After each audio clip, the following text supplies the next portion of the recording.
В следващия момент се отваря вратата и аз виждам този човек, бащата на детето ми, на вратата с една така доста пак изпита и зловеща физиономия. И се си викаш, нали, не мога да е такъв изрод, че да посегне на детето или нещо подобно. Разкаже. И тук идват ангелите на земята. Да. Как са?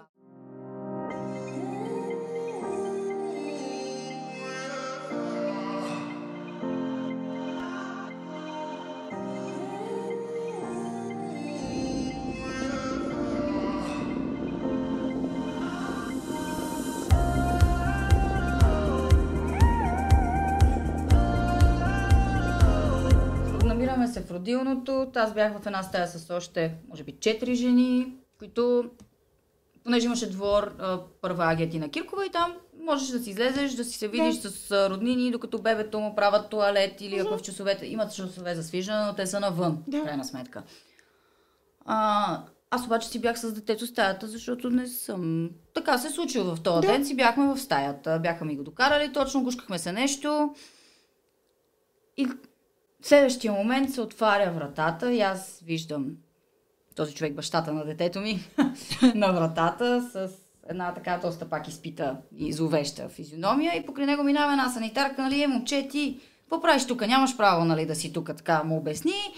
И той, понеже също така харизматичен, да кажем, и обясни, отправя една усмивка, аз тук жената, детето, нали, да видя, аз само за малко, то сега, нали, няма и други жени. То прилича на мила ситуация. По принцип, да, изглежда, нали, ето един загрижен баща, който иска да види жена си и бебето. Обаче нещата не бяха по този начин. Изобщо, тя го пусна за малко, но на него много му личеше, че отново е под въздействието на субстанции и така нататък. Пък аз много добре вече знам този изсъкан поглед. Какво се случва в този момент, да. И бях искрено притеснена не толкова за мене, защото те се викат, ти вече си го ял това. Но за детето, защото ти знаеш на тебе какво ще ти направи. Какво може да ти направи. И се си викаш, нали, не мога да е такъв изрод, че да посегне на детето или нещо подобно. Да. И наистина нямаше посягане в този момент. Но и това беше малко след като се прибрахме вкъщи с бебето, но беше много страшно. Той ми обясни как всъщност се бил катерил през нощта по дърветата на болницата и бил видял, че аз не съм си в стаята. Това автоматично за него значило, че аз съм отишла той бил в психотично състояние. С докторите по коридорите и така нататък. Ти не мога да му обясниш на този човек, че ти си раждал естествено, нормално, нали? Няма как физически, биологично, дори да си, нали, такъв човек и да си решил, променено съзнание в този момент. Логиката не работи просто. Не знам вече. Всъщност тогава помолих едната от жените, акушерките, които са да вземат бебето тета и пак туалет да му справи и на антибиотик беше също тогава. И излязохме уж да се разходим, нали, за да не го водим този разговор с самата болница, което пък може би беше грешката. Може би трябваше да си остане в болницата да го изводим този разговор. Защото излязохме от болницата, беше към 2 часа след обед или нещо такова. Имаше си хора навънка, нали, движение, живота си върви, кипи и така нататък. Майките раждат, другите ги изписват. И излязохме така покрай оградата на болницата да се разходиме. Той отново така доста солидно ме ошамари. Никой не реагира от хората. Никой не реагира по абсолютно никакъв начин. И аз много се стреснах вече, защото вече имаш и дете, нали, пак не мислиш само за себе си. И дори побягнах към входа на болницата, но на нея пък вратите бяха от автоматичните, които можеш да ги заключиш отвътре. И от чичото охраната си гледаше нещо на телевизията, трябваше да му толкова ми беше направо, като по филмите съм се чувствала от хората, дето трябва някой да отвори тая врата, за да се спасиш от това нещо. Имах чувство, че ти беше невидима за всички. Бог че тича за тебе обратно. Невидима за толкова хора. Много. Родилка. Тъжничко. Понощница. Понощница. Понеже никога не съм могла да нося нощниците, се бях разбрала там, че ще хода сам тук, не с нощница.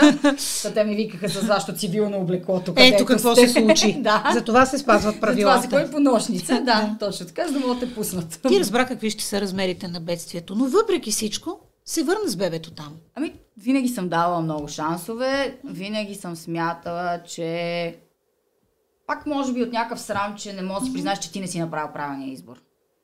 Ужасът продължи. Ужасът продължи, да. Когато се прибрахме и бебето беше на не повече от месец и нещо. И той всъщност тогава ме заключи в кухнята и беше един, може би, от най-сериозните побоища, които сме това, дето съм била бременна, дори някакси, въпреки че било пак опасно за бебето и за всичко, не би беше толкова страшно, колкото когато вече бебето се беше родило, защото след един определен брой часове на побой в тази кухня, нали, това бебето се храни на 3 часа и всичко останало и така нататък.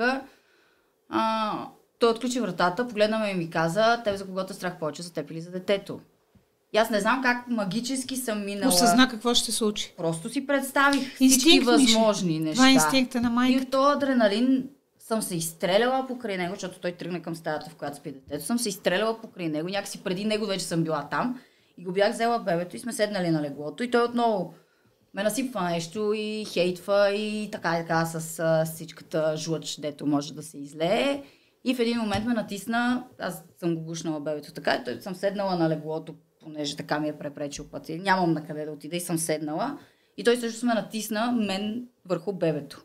Да. И мене тогава се мина границата на твоето търпение. Границата, да. Никога не съм смятала, че физическото насилие решава или че ако някой реагира така, ти също трябва да отвърнеш по този начин. Но го ритнах много силно, защото бях легнала и успях да направя някаква много бърза сметка, че това би бил, може би, най-силният удар, който мога да нанеса. С очакването, като го отблъсна, да имам поне тия секунди да стана и да изляза от стаята, само че той беше толкова озлобен, че се нахвърли обратно върху мене с още повече злоба. Mm-hmm. Много беше страшно. Това беше всъщност момента, когато стигнах до бабата. Искам да направя една вметка. И EMDR терапията има последни насоки да не се прилага преди показания в съда. Защото при преработката на фрагментирания спомен се стига до това. Описваш го като филм, но вече не го преживяваш. Да. И затова свидетелите, ако са минали EMDR терапия, няма да са автентични, няма да им повярват. Няма тази емоция, която иначе. Но аз затова си позволявам да водим този разговор, защото от него вече не те боли. Да. Той е опит. Аз не съм вярвала, че това може да се случи. Да, защото беше много трудно да възстановиш този филм и да го преработиш. И затова искам да успокоя всички, които гледат този подкаст, че това не е мъчение над теб. Не е по никакъв начин, съвсем спокойно. Но това е един опит, за който може да се разкаже.